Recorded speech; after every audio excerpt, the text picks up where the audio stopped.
Okay, hi everyone. My name is Gabrielle Mayer, and I am a member of Modern Languages, a faculty member of Modern Languages, and I would love to introduce LisHenry for tonight's talk. Lisa is a professor of anthropology at the University of North Texas. And as an applied medical anthropologist, her research interests include food insecurity, globalization and health, indigenous healing systems, biomedicine and healthcare delivery, and anthropology and public health. Her regional specializations are the US and the Pacific Islands. Dr. Henry has led over 25 research projects in 20 years. Most notably, she collaboratively studied the cultural integration of physician assistants in US medicine for over a decade and has received 2 grants in support of this research. She completed a collaborative project funded by the North Texas Food Bank investigating factors that influence food security in North Texas. She is currently investigating food insecurity among college students during COVID-19 for the Dean of Students at the University of North Texas. Dr. Henry recently completed her book, Experiences of Hunger and Food Insecurity in College, which came out in 2020, and her talk tonight bears the title of her book. Please join me in welcoming LisHenry. Lisa is so happy to have you. Thank you so much, everybody. I'm going to go ahead and share my screen. Very much appreciate the invitation. I'm very excited to talk with you all. I'm just going to rearrange the view of you all so that I can see my notes too. Okay, everything good? Okay. Just to start off, again, thank you so much for inviting me to come speak with you guys. I just want to give you all a background or just an overview of what I'll be talking about so you know what to expect. And that is, well, you already heard my background, so we can skip that part. So what I'm going to be presenting on is food insecurity in college in the US, a little bit about my methods for this research projects, and then the topics of the research, which were meaning and experiences of food insecurity, stigma, physical and mental health and nutrition, academic success and solutions. It's a lot of material. I fear that I probably packed in a lot of information, and I tend to be a fast talker. So, but I know that we will have a lot of time for questions. So we can always go back to some of the information that I present. It's just such a big project. So I'll skip my background. And I want to start off by telling you a story, as a good anthropologist does. They're storytellers. And so at the time of this research, Cassandra was a 20-year-old African-American sophomore at the University of North Texas. As a freshman, she lived in the dorm, had a meal plan, and as she said, ate like it was the holidays almost every meal. Like many college students, in the summer after her freshman year, she moved into an apartment with 2 friends who shared the rent. The following fall semester, she took 4 classes and worked as much as she could. The hours she worked varied from 15 to 30 hours per week, mostly determined by the scheduling manager at work, but also by her class schedule. Her job paid minimum wage, and as Cassandra explained, it's hard to find a high-paying job that also has the flexibility to work with my class schedule. A lot of college students end up changing jobs every semester. Cassandra noted, I pay for everything, the rent, the bills, I go to class, I go to work, I try to study. Sometimes when I don't have enough money for food. At the same time, I can't work all the time and go to class. I have to choose. Cassandra was a federal Pell Grant recipient and also received some loan money. Her mom helped her financially as much as she was able. And during her freshman year, Cassandra noted that it was easy to manage all of her expenses because food and housing were wrapped together. When she first moved into the apartment, all of the different bills and the expenses were overwhelming to organize and to pay between her 3 roommates. So she thought she would have enough money with her job, but quickly realized that her finances varied month to month. Her older sister tried to help out with expenses by giving her money from time to time, but it was not consistent, and Cassandra often did not have enough money to pay all of her bills and eat consistently. So she depended on the UNT food pantry to help fill the gap. Cassandra's story is one of many that resonates with college students across the US. And although the notion of the hungry college student is not new, the issue is receiving increasing national attention, including in the popular press, among researchers and university administrators. So I started doing research about food insecurity in college in 2014 when I was influenced by a number of news articles and a Chronicle of Higher Education article that talked about the issue. I had just finished up a large research project on food insecurity, social capital, and health in the North Texas region, and the discussion of food insecurity in college piqued my interest. Everybody has heard of the the starving college student, right? But now people were beginning to really think about this and study the issue. So what do we mean by food insecurity? The USDA has a definition of food security. It's having enough food for an active, healthy life, including easily accessible, nutritionally adequate, and safe food, as well as the ability to secure foods in a socially acceptable way. So up until recently, we didn't really have an estimate of the national food insecurity rate among college students. But in February 2020, the Hope Center for College Community and Justice, which we'll talk about later, they published the largest nationwide assessment of basic needs security among college students. And in 2019, nearly 167,000 students from 171 two-year colleges and 56 four-year institutions responded to the survey. And the rate was about 39% of respondents were food insecure in the past 30 days. What is most evident about this number is that college students are disproportionately food insecure when compared with the national average, which is around 11.8, 12%. So there's a question though of why we're seeing this rise in food insecurity. And today, a college degree is seen as an available next step and a major key to a successful career in financial security.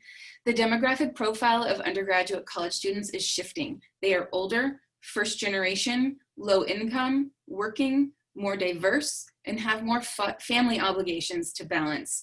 And they just don't have enough financial resources to cover the cost of college, particularly the rising cost of college.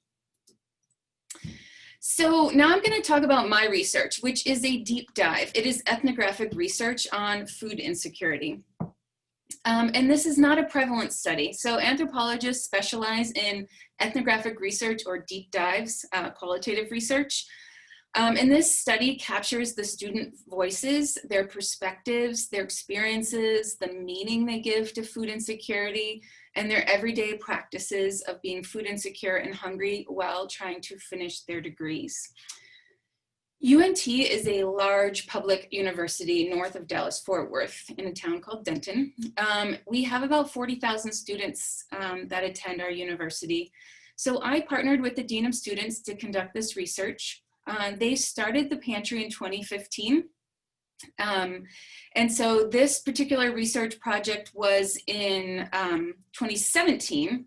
And again, I just listed the research topics that we covered. And I just wanted to highlight that this is the largest qualitative study on college students to date.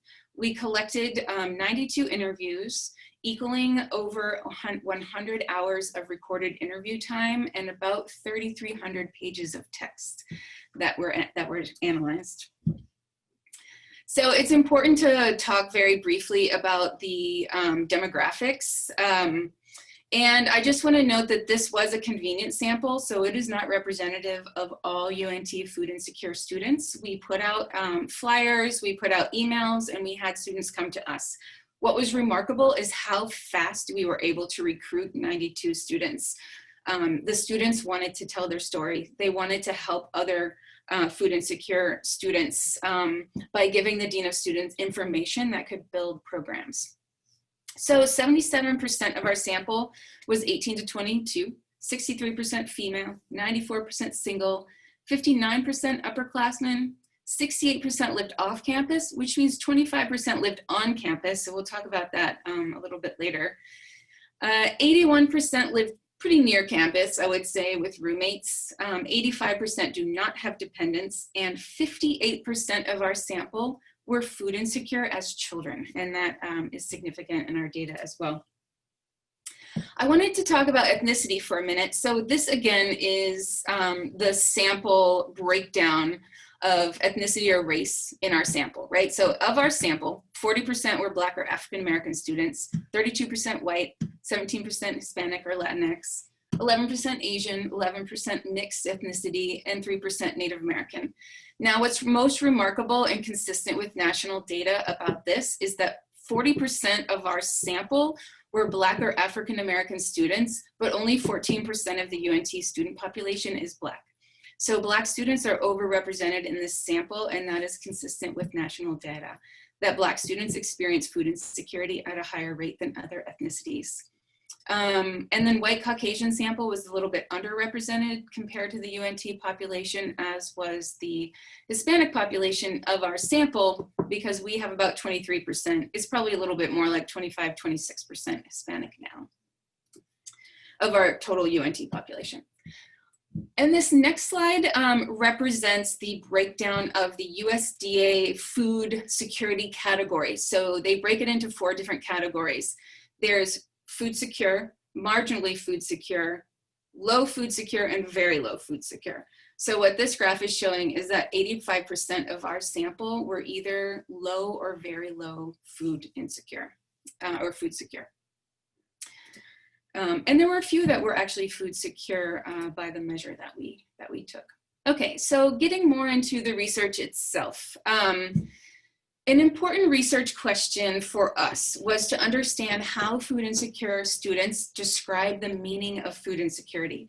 As I noted, the USDA defines food insecurity as having limited or uncertain access to healthy, nutritionally adequate, and safe food.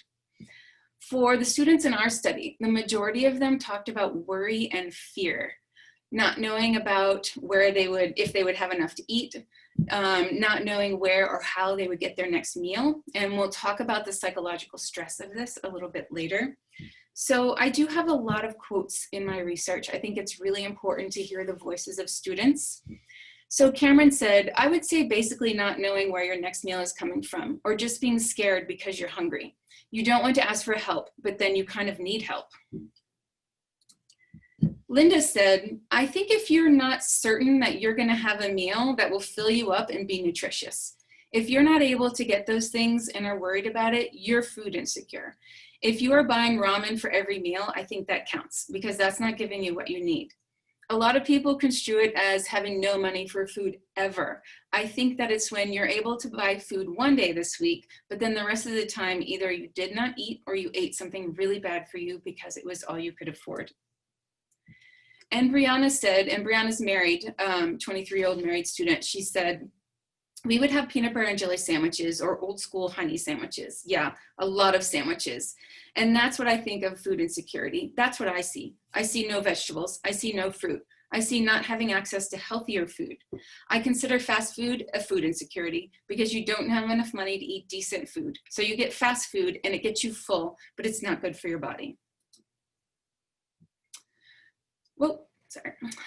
The strength of qualitative research is the opportunity to dig deep into the realities of student food insecurity experiences. And so students were asked a series of open-ended questions about their experiences and allowed to talk as long as they needed. And we came up with, and by we I mean my research assistants, we came up with 7 non-mutually exclusive profiles that emerged inductively from our data. And the first is what we call tipping points. This refers to some kind of event that made their finances unstable. So, COVID, for example, would be a tipping point. But at this time, this was in 2017. So changes in living situations, reduction in work, car accidents, medical crisis, their parents ending their financial support. Juan said, I haven't had a job in over 6 months. I was in a car accident last year, so I can't really get a car because they won't finance one without a job, and I can't get a job because I don't have a car, and I can't get anywhere. That's the situation I've been in. I've been getting help from friends and family, but I've gone to the food pantry 3 times because I don't have much money to eat. The second profile is really of experiences. It's students who have budgeting issues. It's students who talked about, like, no matter how much I do, how much I work, I never have enough. It's just never enough to cover my expenses. So John is actually on a full scholarship and is also food insecure. He said, I want a job, but I can't really afford to get one, mainly because I have a lot on my plate, like research papers and college and all. And then also before college, Obviously, there was hunger problems at home, which is why I'm not angry by being hungry because I'm used to it. So I'm going to be hungry in college too. That's cool. John was really afraid of losing his scholarship, so he did not want to get a job. Some of the other profiles are things like students who experience short-term food insecurity. So this would be things like at the beginning of the semester before their financial aid arrives, or maybe at the end of the semester when they run out of financial aid, or maybe between paychecks, or if they change jobs. There are students living in the dorms, and at UNT, it's possible, so all freshmen who live in the dorms have to have a meal plan, but it's possible for them to buy a meal plan that's just Monday through Friday. And so there are students on campus who have nothing to eat on the weekends. And they go very hungry on the weekends. The fifth one is transportation issues. So this is a reoccurring theme, particularly with international students. These are students who don't have a car, so it's hard to find a job close by. The city of Denton does have a bus system, but it takes a very, very long time to get anywhere with multiple transfers. And so these students depend on their friends for transportation. Some students talked about using the food pantry to supplement their food. So maybe they have a little bit of money, and so what they'll do is they'll go to the food pantry and get the foods that are there, and then they'll take what money they have and they'll go to the store and they'll buy meat. And so they use the food pantry to supplement their groceries. And then we have international students. And so international students tend to not have any family.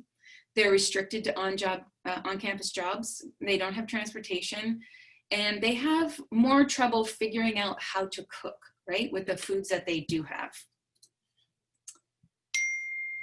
So one of our major research questions was about coping strategies. And the most commonly discussed strategy were those about gaining access to food to reduce their hunger. So these are things like making meals that last multiple days, planning menus and meal preparation, looking for free food events on campus. And again, this is pre-COVID. Eating food on hand so it's not wasted. Working in establishments that provide free meals for shift work. That was very common. The second is students discuss behaviors to stave off hunger without eating. So the single most used strategy of all the strategies, the single most used strategy to cope with food insecurity was sleeping. So Chloe says, I have a very bad habit of self-sacrifice because I would rather have a place to sleep than eat. I just went days without eating and I ended up putting myself in a very bad health situation. I would just stop eating and lost a lot of weight. I literally just took a sleeping pill and knocked myself out. I would just go to sleep and pretty much sleep through the hunger, you know, just basically keep going till I pass out. This is very humbling work, by the way. Other coping strategies included things like specific grocery buying habits, physical activities to distract them from hunger, like, for example, playing video games or going outside or working more. Strategies to increase money for food. A lot of students talked about selling plasma. Some do call on their support network, redirecting thoughts or channeling their mindset. And I put on here childhood influences. So because 58% of our sample had food insecurity as children, we talked to them about how that might have influenced their experiences in college. And they really talked a lot about knowing how to cope or pushing past the hunger because it's something that they've just experienced their whole life. They also were taught how to budget and how to coupon by their families. So Molly noted, well, I'm just not hungry, for one, because I grew up kind of malnourished and not knowing where my next meal would be. So kids that grew up like that, they stop feeling hungry. So even if I can eat that day, sometimes I just forget because I don't get hungry, and my friends will text me throughout the day and say, hey, did you eat today? So the next topic is stigma and shame, which in fact was the most talked about theme in all of my research among 92 participants, despite not asking a single question about stigma or shame. So this is a topic that emerged very inductively through the research. We did not ask specifically about this. So research, beyond just my own research shows that students are faced with issues of stigma, embarrassment, feelings of awkwardness, shame, and guilt on a daily basis. They associate food insecurity with a deep sense of failure, characterized by feelings of shame, frustration, and aloneness. Students don't take advantage of food assistant programs, things like SNAP benefits, formerly food stamps, because of the social stigma associated with asking for help. At one private university, research project was conducted, and again, this is a private university, and they found that food insecure students wanted to keep it secret from other students. They told lies to get out of social situations when they couldn't afford to socialize. They didn't want to be discovered, which increased their feelings of shame and embarrassment. The students noted that eating meals together is what friends do to bond, and it was embarrassing for the food insecure students to not be able to go out, especially at a school where having money was the norm.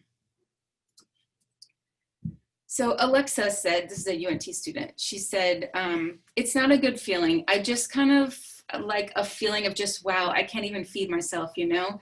And it definitely messes with your ego. It messes with your pride, and I had to put that aside. It took a long time for me to go to the food pantry. I had to put my pride aside. I know that it's probably all in my head, but feeling like you're less than, or that students don't have the same plight as you, sometimes it's a bad feeling. I still feel bad if I call my parents for help. I feel like I need to be doing this on my own. So going back to this issue of social services, we asked a series of questions about social services. And by social services, I'm referring to services like SNAP or WIC, or even housing subsidies. So previous research in the literature indicates that about 20 to 40% of students with food insecurity receive SNAP or other food-related public health or public benefits at some point, but very, very few UNT food insecure students were receiving these benefits, even though 54% of them had had some experience with federal social services at some point in their lives. So they had them as kids, but they weren't using them as college students. And most of them discussed, again, issues of stigma and shame. They expressed embarrassment as a child, and those feelings carried over to college. Chloe said, I've been food insecure my entire life, so I think using food stamps is normal, but if I'm with a friend who doesn't know about them or has never seen them, then I try to hide my SNAP card. People who don't use them view people who do use them with weird looks, that you're a strange person. So a lot of this is in the perception of how other people are viewing them. UNT students were much more inclined, this is actually a pretty major research point for our university, UNT students were much more inclined to seek and accept help from UNT rather than from the community. They didn't think that the community resources were for them. They very much said things like, oh, that's for women and children, that's not for me. They're very much aware that going to college is their choice, and that if they did not go to college, they'd be able to get a full-time job and would not be food insecure. And so they don't want to take resources away from people in the community that they feel like needs it more than they do. So one of the things that we did is, and this is related to stigma and shame, is that we wanted to ask them about conversations that they have about food insecurity. I think this is a really important topic for universities to consider, because our pilot research indicated that the majority of food insecure students do not share their struggles with others, like some of the other research projects I was talking about. And at UNT, 59% did not talk about food insecurity with others. They cited the exact same things: shame, embarrassment, pride. I don't want to worry my friends and family. It's not their problem, it's my problem. They're embarrassed. They feel like they can't go out. They miss social interactions. Topics of food insecurity are highly avoided in conversations. And all of this embarrassment and all of this feelings of stigma and shame reinforces the silence and the isolation of their experience. So we did have students who say that they do talk about it. 41% said they do talk about it, and it's usually to a family member, a roommate, or a small group of friends who are actually in the same situation that they are. And interestingly, when we started to analyze who they are, like who are these people who talk about it, there was this really interesting pattern with specific majors, with majors that emphasized communication. So that was something that we thought was really interesting, of who's talking about it. So research shows that social support is a key strategy in coping, and it may decrease the negative impacts on physical and mental health. That it's very important to have social relationships with others that are in the same situation. And so for this reason, we also talked to students about whether or not they were interested in UNT having this broader conversation about food insecurity, right? To see if they'd like the university to engage in this broader conversation. And an overwhelming 94% agreed that a broader conversation coming from the university would be beneficial. And they wanted that conversation to be twofold. One, they wanted the conversation because they felt like it would reduce stigma. So reducing stigma by bringing people together, to opening up the conversation, to educating the entire campus about the issues around hunger and food insecurity. So Ty says, I think being hungry affects more than just one person. A lot of other students struggle with it. The fact that I think it's embarrassing to talk about, it means that I could have friends that do the same thing, and none of us are talking about it because it's not something that's ever brought up. And the other topic that students wanted to hear from the university is they wanted more information. They wanted more knowledge about resources. So interestingly, the university pushes out a lot of information about the food pantry and about other resources on campus, but they also know that students aren't paying attention to their emails, right? And this is probably common across universities across the nation. So, and the students admit that they are not paying attention to their emails. So we asked students, okay, if you're not paying attention to your emails, how do you want this information to come to you? What would be the best ways?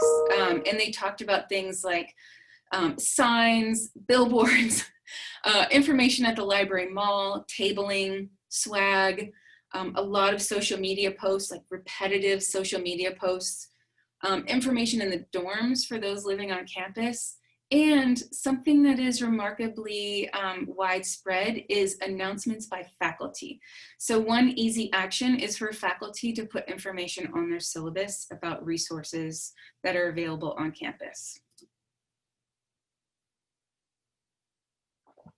So the next topic is about physical health, mental health, and nutrition. This is a passion of mine, being a medical anthropologist. I mean, the whole project is interesting, but this topic is really important. There's a lot of great research that shows an association between food insecurity and poor diets and poor physical and mental health among the general population and among children in grades K through 12. And a lot of this is intertwined. And the research on college students, so when I did this, we collected data in 2017, I was writing up the book in 2019, and there were only a handful of research studies that really highlighted this among college students. And now that literature is exploding, if anybody has taken a look at it, just in the past 2 years, really just in the past year, but it's really exploding. There's a lot of data that's coming out now. And so with this project, food insecurity is strongly associated with poor dietary habits, low vegetable intake, low fruit intake, low fiber intake, a high consumption of energy dense, meaning refined carbohydrates and sugars, low nutrient foods. This diet is associated with overnutrition and weight gain because the food is packed with refined carbohydrates, sugar, and tends to be higher in fat. The link between food insecurity and obesity is so well documented that the American Diabetic Association now considers food insecurity as a risk factor for developing diabetes. And another risk factor associated is that people forego medications and other medical treatments, or they eat a diet that's not in compliance with their medical condition when they face with competing financial demands. So they're gonna forego those other treatments. College students are no exceptions to these patterns. We'll talk about mental health in the next section, but it's kind of hard to separate out physical health, mental health, and nutrition. They're very much are co-contributing factors of poor nutrition, lack of time, eating cheaper, fast, convenient foods that are high in fats and sugars, and all of this increases stress among college students. So at UNT, the food insecure students recognized the physical effects of their limited calorie consumption and eating nutritionally poor food. They said, I have lack of energy. This is the most common theme, lack of energy. They recognized the poor nutrition. They talked about specific health symptoms. And they also talked about weight issues. And the weight is fluctuating, both gaining weight and losing weight. Gabriella said, is that the next slide? Sorry. Yes, Gabriella said, if I don't have enough energy to get up and go to class, and I know that I'm not going to be able to get food on campus, sometimes I'm too scared to go to class, and I don't push it. I just stay home. Cameron shares an interesting point about food from the food pantry. He says, my energy levels for sure, because like I have class back to back, and I don't have any portable food because I just have canned food. So I would be really hungry because I couldn't use the food that I got at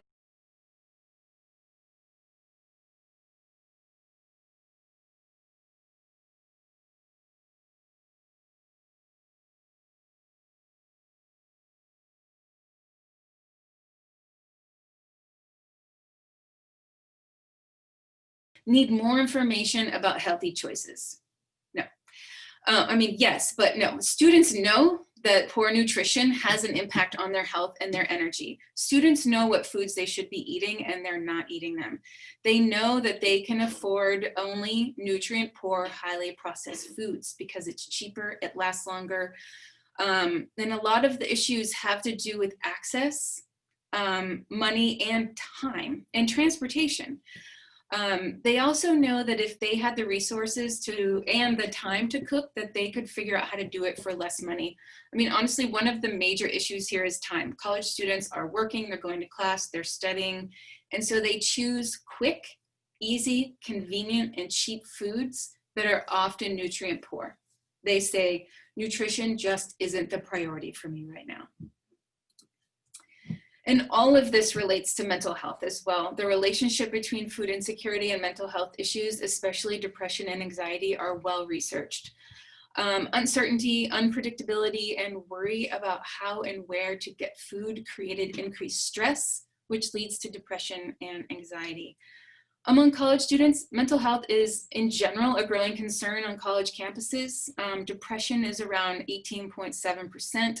Sleep difficulties, about 22% of students, and stress, about 35% of students say they're experiencing stress. That seems a little low. This is nationwide. So research shows that food insecurity is associated with mental health issues on college campuses and follows similar patterns as the general population. We'll talk more about this in the next section, but stress and declining mental health is directly tied to academic performance, sacrifice, and motivation. So at UNT, 82% of our participants connected their personal mental health issues to hunger and food insecurity. Worrying about where they'll get their next meal is an added stressor. Specifically, students discuss stress, depression, lack of concentration, and poor academics, and anxiety. So Anna says, it fills my head with other things. I'm worried about food, but I should be worrying about this exam that's coming up. So it kind of throws me off because I'm thinking about things I shouldn't be thinking about. I have other priorities that need to be done. And because I'm worrying about this other thing, like food insecurity, I can't focus on everything else that needs to be done or focused on for that day. Regina says, it's a mental struggle. More than a physical struggle, because you can ward off your physical tiredness by sleeping or just drinking tap water or something like that. But it starts to weigh you down. It starts to weigh down on you mentally after a while. It keeps repeating over and you're thinking, what am I gonna do? It gets tiring after a while and you just feel like maybe dropping out of school. I don't have any family around, so it's a mental struggle. You need family support. And when you don't have it, it just makes me sadder. It's like a chain reaction kind of thing. I can't even eat enough to play sports and study. It's like you don't really eat, you get tired. You don't go to class, you don't do your homework like you're supposed to. Then you feel like you're letting your parents down. So college students were explicit in their connections between food insecurity and hunger with physical and mental health issues. They know. They understand that cheap food is highly processed and low in nutritional value. They acknowledge that they could not afford nutritious food. And it's this knowledge, actually, coupled with the lack of buying power, that actually increases their stress and anxiety. Besides increased time and money, college students would benefit from education on low cost, nutrient dense, and easy to prepare food. So the next section is on academic success and motivation, right? Which is what universities are should be concerned about and what they're thinking about in terms of GPAs, retention rates, time to graduation. The first thing that I will say is that food insecure students are tremendously motivated to finish college and move on from what they see as temporary food insecurity situation. So Sophia, she immigrated to the US when she was 12 years old, and she noted, I know that as soon as I graduate, I can pay my loans off. I want to be a pediatric physical therapist. Some people give up. My mom and dad didn't graduate from college. My sister just graduated and I'm the second. What would it look like for me not to graduate from college? Plus, after I graduate, I want to go to Paris. I want to do so much stuff in my life, and I can't do that if I don't finish these proper steps. Somebody told me when I was 17 that the first 20 years of your life will determine the next 20 years of your life. It's well documented that food insecurity in children has a negative impact on cognitive skills, and research among college students is showing the exact same results. It's difficult to concentrate when you have low energy, when you're hungry, and when you're worrying about your next meal. It's difficult to concentrate when you're stressed out, when you're depressed, and when you're anxious. University administrators concerned with graduation and retention rates should understand that food insecurity is a threat and a barrier to academic success. It's associated with lower GPA, dropping courses, time to graduation, and retention. Food insecure students make choices between food and books. They are more likely to work, which limits the time that they have for studying. They quit activities that take time outside of their classes, like the opera. Students are dropping theater majors because they need to pick up shifts at work. UNT students talked about how hunger made studying hard or impossible. It made them feel shaky and faint in class, and generally made it difficult to focus on concentrating or concentrating. They talked about being so drained of energy during periods of extreme food insecurity that they were unable to get up in the morning to attend classes. Melissa says, on days when I haven't had anything to eat, I'm nodding off at the computer trying to read 20 pages. It's hard, it's really difficult. As much as I push myself through, I know that I can only do so much until I eat again. I get headaches if I don't eat. Tired, cranky, just feeling like bland. It's harder to learn. And so we asked, with all the struggles, the hunger, the poor nutrition, the lack of energy, the difficulty concentrating, the stress, the depression, the anxiety, the juggling of work and class time, what motivates food insecure students to stay in college? They acknowledge that staying in school despite food insecurity and all these other stressors takes priority over their health and hunger. Their motivations include college as a step towards financial security, setting goals, following through, family expectations, and the contention that food insecurity is only temporary. And I think that's a really important point about students, college students who are experiencing food insecurity. They know, and they have confidence that it's temporary. They make trade-offs with competing demands of resources. Those demands include academic success, diet and health, and having enough resources for their livelihood. Danielle says, I'm the first person to go to college in my family, on my dad's and mom's side. So I feel you always hear about the poverty cycle and how you're always in it. And if you're born in it, you're going to be living in poverty. So I think that's always something I keep in mind. I want to break it. I don't want to live like that. My mom had to live like that when she grew up. My brother and I had to. I don't want my kids to do that. I've got to keep going no matter what. I've got to make this work because to me, it's my life. This is the way I will never be hungry again once I graduate. Once I get that degree, there should be no reason for me to be hungry again because I will be able to get a better job. And like I said, a better job equals better food. So there is a researcher, Patton Lopez, and colleagues, and I'm gonna quote something from their book, and the quote is, or from their article, food insecurity as a potential consequence of the increasing cost of higher education and its likely impact on student health, learning, and social outcomes should not be considered an accepted aspect of the impoverished student experience, but a major student health priority. And so the next topic is, looking at the time here, 4:14. The next topic is solutions, right? And for those of you who are interested in working on solutions, I encourage you to look at another book as well. It's called Food Insecurity on Campus, Action and Intervention, and I can send that to you. It's by Catherine Broughton and Claire Caddy. Catherine Broughton publishes a lot on food insecurity in college students. And they complement my own research in saying that solving the food insecurity crisis on college campuses does not have one solution. Food pantries fill a particular niche of a short-term food solution for students who have the resources to carry, to store, and prepare food. Meal vouchers for university cafeterias might serve better for students who are on campus, maybe who don't have a kitchen or who don't have family members to feed. SNAP benefits might provide additional long-term relief to financial stress, particularly for students who have dependents. A very important message is that universities should conduct local research to understand the context of their specific university. So what are the student issues? What are the resources? Who are the stakeholders?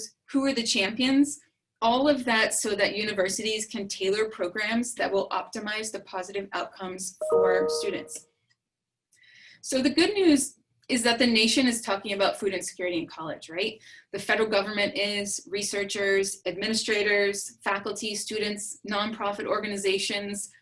And so I can just go over a couple of these, and I think we'll talk a little bit more about this tomorrow as well. But I just wanted to highlight some of the programs that are going on nationally. There are university meal donation programs. So universities across the country provide meal swipe donation programs to alleviate food insecurity on campus. Probably the biggest one is Swipe Out Hunger, which was founded in 2010 by a group of friends at UCLA. It is currently partnered with over 120 universities to establish meal swipe donation programs. Another one is called Share Meals, and this was founded out of New York University, and it's a digital platform so that students can communicate in real time when they have extra meals to share, and the students connect with each other. So these programs are popping up all over the country. There are also meal voucher programs and food scholarship programs. Bunker Hill Community College in Boston started a meal voucher to their college's food service venues like the cafeterias.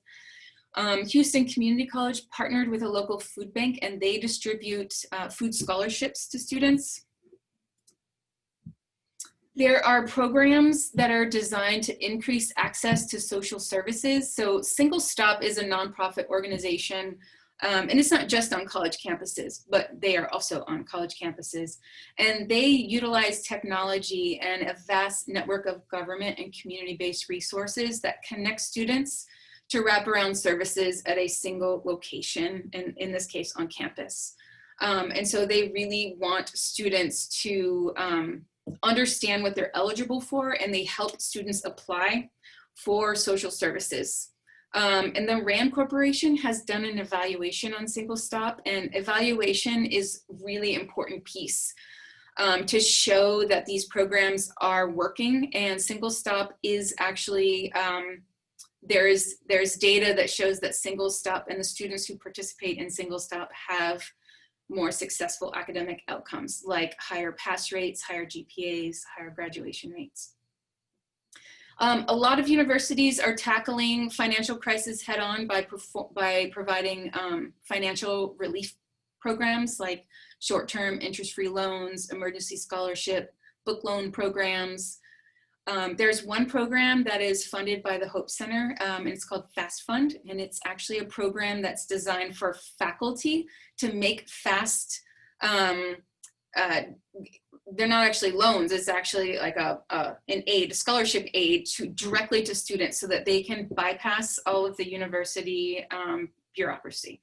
And so the Hope Center gives funding to faculty who want to give it directly to a student that they know needs that money. Interestingly, I put on here Amarillo College, which is it's a 2-year community college in the panhandle of Texas, in Amarillo, Texas. And why this is an interesting study is because they are focused on increasing visibility.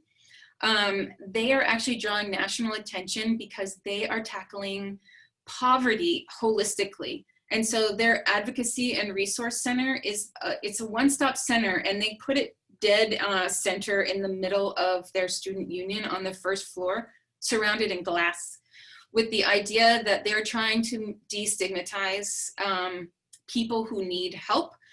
So people go to this resource center for all different kinds of things, including the food pantry, and they're trying to destigmatize asking for help. And they recognize that students in poverty are, in their words, just one crisis away from dropping out. There's also the Hope Center, which is, it's at Temple University. Probably some of you know about the Hope Center for College, Community, and Justice. It's a nonprofit action research center founded by Sarah Goldrick-Rab, who is at the forefront of the national discussion and research about basic needs and security. They do a lot of work. They're doing a lot of national surveys to, the benefit of having national surveys is that you can provide the government with information that is not just you know, case studies here or there across the country at different universities, but she's doing national, or the Hope Center is doing national surveys so that there is across the country data, national data. And so the US Government Accountability Office has published a report. So this is the first report that came out in 2018 that reviewed food insecurity among college students. They pulled a lot of data from the Hope Center. So it's important to recognize the good work that the Hope Center is doing. And this report examines what is known about the extent of food insecurity and the use of SNAP, how colleges are addressing food insecurity, the extent to which federal programs assist students experiencing food insecurity.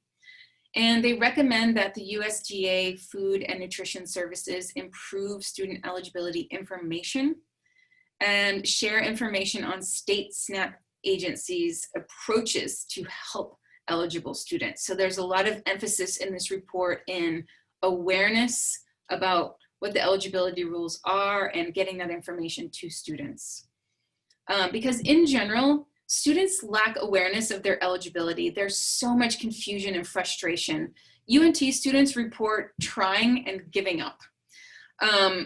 They also talked about the issue with SNAP benefits in college students is that they have to work 20 hours a week in order to be eligible, and their jobs are not stable enough to be consistently eligible, like their hours. So for example, Corbin, I have a quote here. Almost done. When you're a student, you have to work 20 hours a week. I ended up losing my SNAP benefits because I wasn't able to work enough. My boss couldn't get me the hours. He couldn't get hours up over like 13. So the food stamp place was like, well, sorry, you know, and they just cut it off. And I was like, well, cool, great. So despite the stigma associated with SNAP benefits, we asked UNT students if they would apply for them, particularly if a UNT representative helped them. And 72% of students said yes.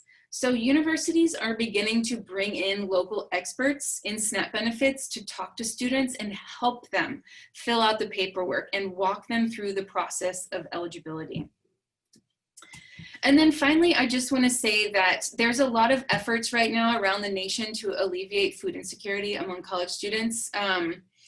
But a lot of the university-based programs are short-term, right? They're short-term kind of Band-Aid remedies, if you will, because what is needed is increased, it's federal policy changes. It's a decrease in cost of education, but it's also increasing federal policy changes to enhance the systemic support for students.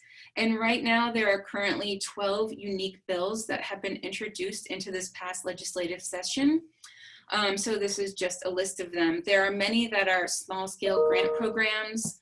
2 of them are SNAP eligibility information dissemination and outreach programs. 2 would require SNAP eligibility expansion.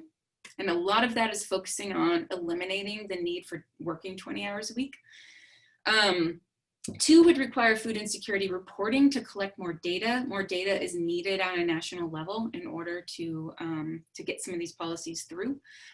And 1 supports cross-agency data sharing to identify students who are eligible for food assistance. So there are bills, these bills are really in the early stages. They've been introduced and they've been referred to like House committees and Senate committees. None of them have been passed yet at the federal level. Unfortunately, none of the COVID-19 stimulus bills have specifically addressed food insecurity in college, which is increased with COVID. That's what my current study is on right now. The GAO report suggests that in order for there to be more federal policies or changes in federal policies, we need more data. We need more national estimates, more data, more long-term cohort studies. And then finally, there are some state level legislative efforts, right? 14 states have introduced or passed legislation to address college food insecurity. The Hunger-Free Campus Act, which was actually started by Swipe Out Hunger and was advocated by Swipe Out Hunger. It's been passed in California, New Jersey, Minnesota, Maryland, Pennsylvania, Washington, Illinois, and North Carolina. So go Pennsylvania. You guys passed that in January 2020, which you probably already know. So these states have established grant programs to support food pantries and meal donation programs and to establish campuses as hunger-free campus, right? And to have a designation that they have programs that will support students who are food insecure. The California State University system has probably one of the largest food insecurity initiatives. It's called Basic Needs, and the Basic Needs Initiative, because it actually focuses on housing insecurity as well. So they are a really good example and one that's used as an example across the nation. So with that, I'm going to stop talking. Thank you guys so much for listening to me go on and on and on about this research. I'm going to stop sharing my screen. And we can go back if we need to. Thank you so much, Lisa. So I think Rebecca is going to moderate, but since we're so small, I was also thinking that maybe Rebecca can start reading the questions, but I think there is enough room for just asking questions. Maybe we can raise our hands if we have additional questions. Rebecca, do you want to take over? Yeah, thank you so much, Lisa. That was really wonderful and informative. I think some of the questions were sort of resolved in your, as you explained, but I do want to give those people the opportunity to ask for any clarity. So Zachary had asked about the portion of international students included in the sample. Did you want to follow up on that at all, Zachary? I was just curious if there were international students in the sample and how many, knowing that some of the additional hurdles they experience when it comes to food insecurity. So of the 92, there were about 5 or 6, just memory serves. But what's really interesting is I'm doing a research project right now on COVID and food insecurity, and we recruited 25 students. And I think there are either 10 or 11 of them are international students. So and again, it's a convenient sample, but the students who have come forward, there are more international students coming forward now with COVID than there was in 2017. So I know that COVID has really impacted the international students significantly. Great to know. Thank you. Yeah. And then part of that discussion was Gabby asking, she wrote, I'm also interested in an international comparison. Do you know anything about shame rejection of social services in other countries? Do you think it's different? I don't in terms of, other policies in other countries, but I know that in the United States, so the issues are that international students are not eligible for any of the federal social services, right? And so there's a couple of things going on, and that is they're not eligible for social services, so SNAP benefits or food stamps. They are restricted in terms of where they can work. So they want to work, but they have to work on campus. Most of them don't have transportation. Most of them don't have family. They might have friends that are, they might have other international friends that they live with. Most of them at UNT, their jobs on campus are either as like a research assistant or maybe a teaching assistant, but many of them work in the cafeterias, right? And they work there so that they can also get they can get their meals covered. And so when COVID hit too, it really hit them hard because the cafeterias shut down. And so then they sort of lost the meals that they did have, and they lost their income and they lost their food. Thank you. And then Sandy had asked, and I know you touched on this, how big of an issue is lack of kitchen facilities for food storage and preparation? And Sandy, did you want to ask anything more specifically, or? No, I actually live in Wisconsin, and I have an interest in this. My daughter teaches at CMU and told me about this, and I serve on the school board, a K-4 through grade 12. This is an issue in our area, and so I'm interested in all of the solutions you were talking about, but this is a special one. Yeah, the kitchen issue is really interesting because for one, there were a lot of students, 25% of our sample were living in the dorms, right? And so a lot of the dorms do have some kind of kitchen availability. Maybe it's just on the floor, you know, not actually in their dorm room. And a lot of students who lived in apartments do have access to kitchens. And so it's an interesting combination of, some of them would say, okay, I don't have the right tools to use, right? But the bigger theme in terms of cooking in the kitchen was really time. And so there were some students who would say, I grew up cooking. My parents taught me how to cook large meals. I cook bulk so that I have food for the rest of the semester.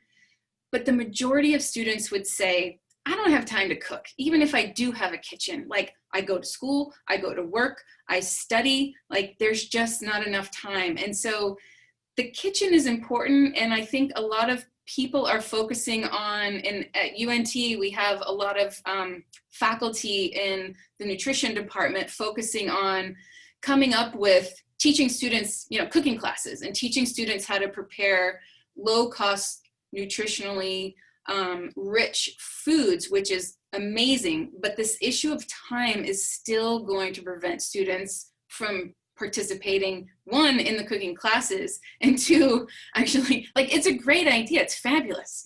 But I feel like that time is so much of a barrier for students, both in attending the class and preparing the food. And so what UNT has done, and this I think too, and I didn't talk about this yet, but in my research, in addition to everything I reported, we also did an evaluation of our food pantry because it had been open for 2 years, and we, you know, the Dean of Students wanted some feedback, like, what do students want? How's it going? And the one, I think, really informative piece was that students would say, I need quick food that I can pick up at the food pantry and that it's, you know, it's easy to prepare. So we actually were able to tap into a donor who donated money enough for the UNT pantry to get cold storage so that they could put things like milk and eggs. So, okay, hard-boiled eggs, but frozen food, I mean, like single meal frozen foods that students could easily stick in the microwave. So maybe not as nutritious as cooking, but better than eating, you know, a granola bar or going to a fast food restaurant. And then stationing, we actually have also something that's going on around campus is an effort to put microwaves on, like, in all the buildings and on every floor so that everybody knows where they are and market where they are. So it's not just in the union, so that students would have access to microwaving a meal. They still have issues with carrying around food or carrying around, you know, containers of food. But so the pantry is trying to focus on quick grabs of nutritionally dense food, right? Of something that they can grab quickly, that they can pop in the microwave, or that's very simple for them to put together, because time and convenience, honestly, all of our lives are driven by time and convenience to some degree. I don't think that students are you know, that's exceptional for students. And so that is the focus right now for us, is preparing food that's in the food pantry that is nutritious and fast and convenient. you know, those foods also tend to be a little bit more expensive. So things like not just granola bars, but protein bars. You know, protein is a big emphasis right now too, because students who, people who are focused on a low cost diet are usually protein deficient. And so we're trying to focus on what are quick ways that students can get protein. So even having hard-boiled eggs in the refrigerator, not just raw eggs, but hard-boiled eggs. Yeah. Aaron, did you have your hand up? Oh yeah. Well, Professor LisHenry, I am in love with your work. Oh, don't want you to choke, but basic needs insecurity, particularly amongst college students, has been like a deep interest of mine. I transferred from Oregon State, and so when you were talking about Swipe Out Hunger, we have meal bucks programs. We have the Human Services Resource Center with people who actually are there to, you know, food pantry, textbook lending program, help you sign up for SNAP or the Oregon Health Plan, right? And then transferring to CMU, obviously we have like the food pantry, which I think was actually pushed a lot by graduate students, in the sense that also graduate students have a larger student population here than undergraduates. And so I do have 3 questions if I can ask them, because sometime we're going to chat after this, you know. No problem. You're talking about the Hope Lab and that GAO report. I was like thinking about those because I read them. First summer, I did a report on best practices to alleviate basic needs insecurity. But I think this is also, the first question I think just gets directly to like the research methodology that you use yourself, right? I really enjoy that it's focused more on like this ethnographic aspect and qualitative research. But let's say if, you know, awareness, like a university's awareness that of like the scope of the issue is important, right? And so thinking about examples of like where you could connect with students or survey them, right? And identify students at risk, right? Thinking about like, you know, surveying Pell Grant students, a proxy for those who are low income, as they transition off campus, right? So they don't like enroll in another plan to be in housing, right? Yep. Which could then ask you, okay, are you confident, or do you have possible potential for housing insecurity or food insecurity, right? As you live off of campus, because that's a whole different like issue than for those who are on campus. Right. My question is, do you think that that could be perceived as like invasive, successful, right? Because it's all kind of dependent on this student administrator kind of relationship, right? When you talk about who's like students who are food insecure are actually talking to, it's students who are close friends, right? This kind of level of intimacy. Yeah. I don't think it would be invasive. I think those students would appreciate the proactive nature of that discussion, because I've been doing research for a long time, and to ask somebody for an hour of their time to do this kind of qualitative interviewing, it takes a lot. And every single food insecurity project that I have done, I've been shocked about how fast students are willing to talk to us. Now, we do offer incentives, right? We're going to pay people or give them meal vouchers or gift cards for their time, but they have come forward so quickly. And so the students who are in that position, I think, are willing to talk, and they're willing to share their experience so the university can help them or help others provide resources. At a national effort, when you think about Pell Grants and you talk about Pell Grant students, part of those bills that have been introduced is to automatically link Pell Grant recipients to some level of food aid.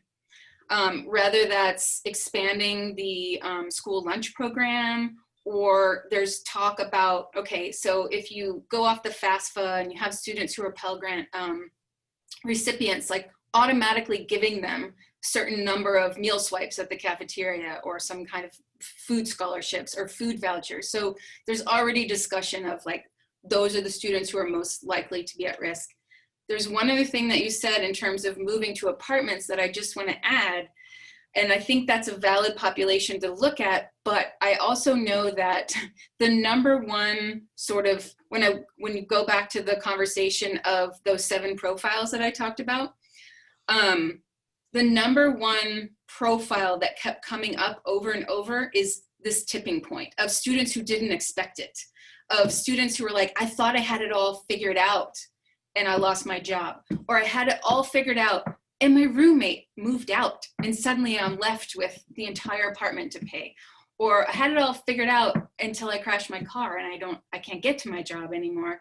And so those are the people who will be hard to anticipate, right? Those are the ones I think weren't expecting it. And some of those had food insecurity as children and some of them didn't, but that tipping point is hard to predict. One person lost a leg. Yeah. What was your other questions? Two others. I guess like I'm just getting your thoughts on policy interventions, but you talk about students' experiences with having this kind of aversion towards, signing up for public assistance, right? Because public assistance itself is stigmatized because of how it signals their identity to their peers in the college aspect, but also like to not take away from the resource, or thinking of it as a resource for like the general public and not wanting to take away from that. I think, do you think possibly kind of following the assistance route of like CCA, like campus, which is like childcare access means parents in school, right? It's a competitive grant program through Department of Ed, right? Mm-hmm. So it's framed for institutions, and thinking about like extensions of like SNAP Works, right, which is focused on employment and training, right? So I study behavioral economics, so everything's about how you frame things, right? So framing it less as like an external kind of thing that you might be extremely averse to, because you might be taking away, and then more framing it as like it's kind of integrated and provided through your institution. Absolutely. I think that's the key right there to getting students who aren't used to it, who, maybe aren't familiar with these kinds of social services and who are really nervous about the image. Having it come through the university, I think, is key, because they're willing to accept help and information from their university, but not the community. They see those two things as different, right? So we have a soup kitchen in town, and they serve about 400 meals a day, lunches, breakfast and lunch. And it's for anybody. And I've talked to people who are on the board of that soup kitchen, and they said, please tell UNT students, and we have another college in town as well, Texas Women's University, that has about 15,000 students. So we've got a lot of students in our town. And they said, it's for everybody. Please tell the college students it's for them. They don't go. They would not go to a community soup kitchen. They think it's for the homeless. They think it's for women and children, and they don't identify with it. But if it's coming through the university, that's for them. Then they will say, oh, okay, this is something that my university is helping me gain access to. Yes, I'm willing to accept that. Gotcha. I think my final question is similar to like that kind of like representativeness and what people think or ascribe to different kinds of assistance, but more at like an institutional standpoint. So, going through literature, which I think we both have seen similar stuff, mm-hmm. like, the best interventions are sometimes like lauded from two-year public community colleges, right? Obviously, probably because they have a different student population, a lot of non-traditional students, students who are having lower and moderate income backgrounds, right? And but kids, they have dependents. Exactly. Students with parents is another niche area that I thoroughly enjoy looking at. But I'm just curious to get your diagnosis on like, community colleges are doing stuff really well, right? Four-year publics and even four-year private universities still have, at least CMU wants us to have like a deep and established connection in the local area or Pittsburgh area, right? So why are we like not actually implementing community connections or interventions? Why aren't we leading the best practices? Is it because, student affairs is kind of myopic in the sense, a lot of four-year, we're talking about international students and 18 to 21-year-olds probably in the context of CMU, right? Right. And so there's that myopia, or like, console me. I mean, I don't know the answer for CMU exactly, but I think that universities are like, it's just catching on, right? And so it's only been in the past 6 years that people have even been talking about this nationally. And it's been in the past 3 or 4 years that the number of food pantries have increased, that we're having this national conversation. And I think that it takes some universities longer to get there. And I know that research for private universities is even, there's less research about private universities than there is. So the initial target is going to be at the most low income students, right? Which would be community colleges. And they're the ones who are being like the most active in terms of like, we need to get students to come to class. We need to get students to stay in school. So that's, I mean, that's kind of a guess in terms of, you know, the trajectory of why some universities would start sooner than other universities would.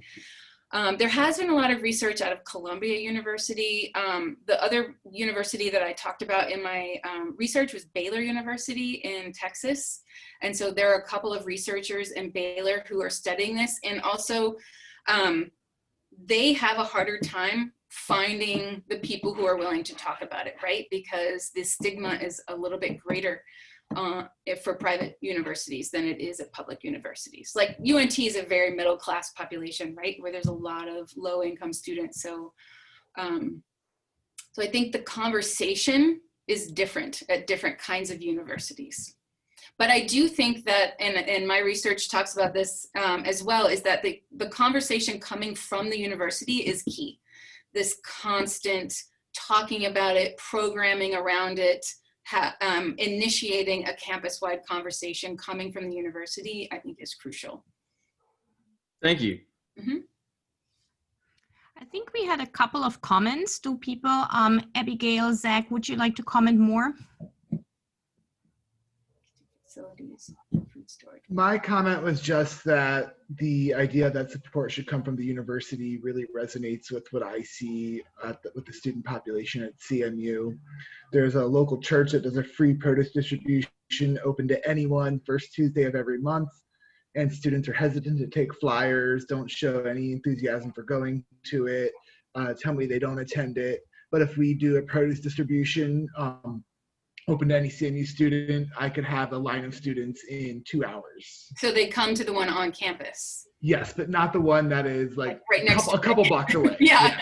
Same at UNT. And they also, you can get a free meal, not right now during COVID, but you can get a free meal around UNT every single day of the week from different, but they're mostly Christian organizations, and the students are just not interested. Their churches or other kinds of, like the Student Baptist Union. And so UNT also, right before COVID, they partnered with the North Texas Food Bank, which is out of Dallas, and they were going to establish a mobile food pantry that was distributed on campus. Now, it's not just exclusive to university students, right? If you have a mobile food pantry sponsored by one of the food banks, we're fortunate because we can tap into Dallas's food bank and Fort Worth's food bank because we're right at the northern peak of that triangle. And so it's open to the entire community, but that would have brought a lot of awareness. So we will get that going again, but it was going to be once a month on campus, distributing primarily fruits and vegetables. But again, so it's tricky because I have worked at and volunteered and done research at mobile food pantries. And so a lot of their food is fruits and vegetables, but a lot of it is stuff that you have to cook. And so it's still going to be a little tricky because students need things like apples, pears, bananas, you know, things that they can take with them, not rutabagas and potatoes. Or they need carrots, like, and celery, things that they can eat raw and take with them and that are portable. And the food banks, they can't be that specific, right? They get what they get and they distribute what they have. So that's something that I will continue to advocate for, is to have portable, raw fruits and vegetables that students can carry with them. I know that Abigail also made a comment. Abigail, do you want to say more, or was that? Oh, I just shared a link to the Pittsburgh campus cupboard food study that was conducted by researchers at University of Pittsburgh's School of Education. and it covers CMU students. So it covers actually the entire population of college students in Pittsburgh. To answer Erin's question a little earlier about what it might look like. And they did get in contact with students at a variety of universities. So it's a great study. Thank you so much, Lisa, for everything you've been sharing. I really am so excited to hear this and hear about your work with college students. I am sorry. Oh, sorry, I'm really fascinated to hear about this Amarillo College glass box. If there's any media about that, I would love like a whole film about that glass box and about the people who maybe see things differently as a result of it. Yeah, so the president of Amarillo College, he actually has a chapter in the book that I was discussing by Catherine Broughton. The book again is called, let me just scroll back so I can get the actual name. So that book is an edited volume with a lot of different work, and the president of Amarillo College wrote a chapter. Here it is. It is called Food Insecurity on Campus, Action and Intervention, and it just came out in 2020. And so yeah, you have it. Zach has a copy of the book. And so there's a chapter in that book from the president, and he just, you might even check the website, because I think there is some kind of short clip or maybe a YouTube video. I actually saw him speak at one of the national convenings that the Hope College had a couple years ago too.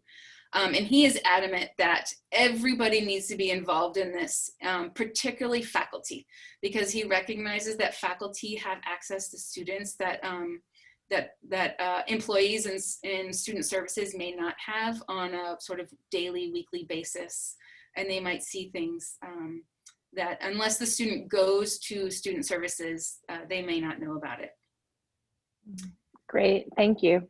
Yeah, of course. The one thing that I wanted to say too is that when I finished my book, which was about a year ago, I finished writing it in the summer of 2019. So when you think about the literature review that you do for writing a book like that, there were probably 30, 40, 35 articles that I looked at that went into like the previous literature.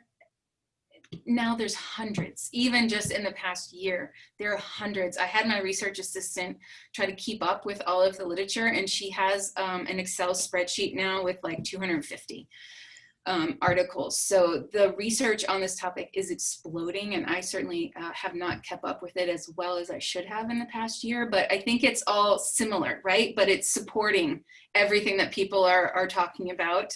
It's very complementary of each other, and that I think is also really important in order to have that national discussion of policy change, which I think is also important because all these programs are great, but they are, they're resources for students, which is needed and necessary and important, but really there also should be national level policy changes and state level policy changes that alleviate the experience before it even gets to the need for colleges to pitch in and feed students.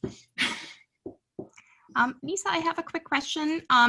So I'm not a social scientist, but I taught a lot about social justice in the German realm. And it seems to me that it's very hard once you are in a certain bracket, right? Like, for example, food insecure, to get out of it. And I'm kind of wondering if you've done any studies on what students actually experience when they graduate college and they've been food insecure. I mean, do they actually then fulfill their hopes that they will not go hungry again? Or is this a pattern that they see all their lives? That's a really great question. And I don't have any data myself, but that's one of the calls right now in order to facilitate and to provide data for federal policy changes. The call is for having these longitudinal cohort studies, right? Where you follow students from the time they start college and then you follow them for 5 to 10 years. And those, I don't even know of one that's going on, but those are gonna take time, right, to see. But what I can tell you is there have been evaluations of these programs. So for example, I was talking about Single Stop. And so they have done an evaluation of the students who participated in Single Stop, which is kind of that wraparound service where they could get access to federal, state, and local community resources, that their academic success, that their academics are improving at a higher rate than students who have not participated in them. And our Dean of Students, who's in the head of all these different social services at UNT, she just recently gave us a report that said that our retention rate for students who have gone to the food pantry at UNT is 89%, which is actually really good for a public university that has like 40,000 students at it, right? So 89% retention rate for students who have been clients of the UNT food pantry. So that kind of data is coming in. It's, you have to be very systematic about it. I mean, a true evaluation would track people before they utilize a resource, and then after they utilize a resource, and then a few more years after that, right? To see, and some of those evaluation programs are a little bit retroactive. And so still good data, but not this sort of true pre-post evaluation. So I think maybe we have time for one more question or comment. And I also wanted to say that we have a roundtable tomorrow. So if any of you, I was specifically thinking of Aaron, if you are interested in still participating, send me a quick email and we can add you. I wish so much, so badly, but I have a class from 11:40. Can get it moved for me. The class, I'll join in. I just sent you the read ahead, Aaron, the link to the read ahead. But if it'll go till about 1:30 if you come in late. So rarely do undergraduate students ever get a free version of any book. So I'm absolutely grateful for that copy. Thank you. You're welcome. I send it out to anybody who asks. I don't need people to purchase a book about food insecurity. I need people to have it for free.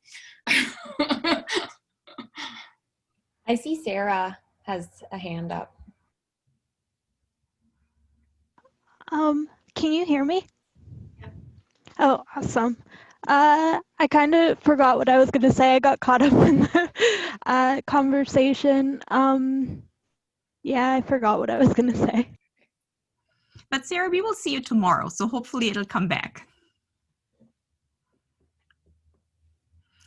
So maybe we should call it a day. It's almost 6 o'clock here. It's dark. And I think I just want to say thank you for a very informative and very inspiring talk, Lisa. I think your work is wonderful.